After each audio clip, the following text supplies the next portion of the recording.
अस्सलाम वालेकुम नाजरीन, आई होप आप बिल्कुल खैरियत से होंगे और बिल्कुल ठीक ठाक होंगे। आज मैं आपके लिए एक बड़ी यूनिक सी चीज़ मुझे मिली और मैं ढूंढ के लाया हूँ। ये आप इत्फाक फाउंड्री एंड वर्कशॉप देख रहे होंगे।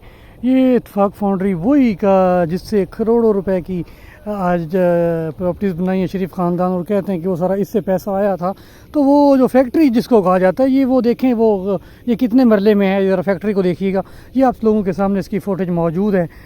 मैं कोशिश करता हूँ इसको थोड़ा जूम करूँ तो आपको नाम भी ऊपर इसके टॉप पे नज़र आ रहा होगा, या इत्फाक फाउंड्री एंड वर्कशॉप लिमिटेड। तो ये कितनी थी ये आप लोगों के सामने है। ये इसका गेट है, ये मेन इसका गेट देखिएगा, जिसको फैक्ट्री बोला जाता है। इसका मेन गेट देखिएगा। ये फैक्ट्री थी या दुकान, तो ये आप लोगों पे मैं छोड़ रहा हूँ, मैं कुछ नहीं कह रहा इसको। तो ये इसका मुझे आज फुटेज मिली तो मैंने कहा आप लोगों के साथ शेयर करूँ। अब ये फैक्ट्री है या दुकान है उस टाइम की, तो आप लोगों पे मैं छोड़ रहा हूँ, फैसला आपके हाथ।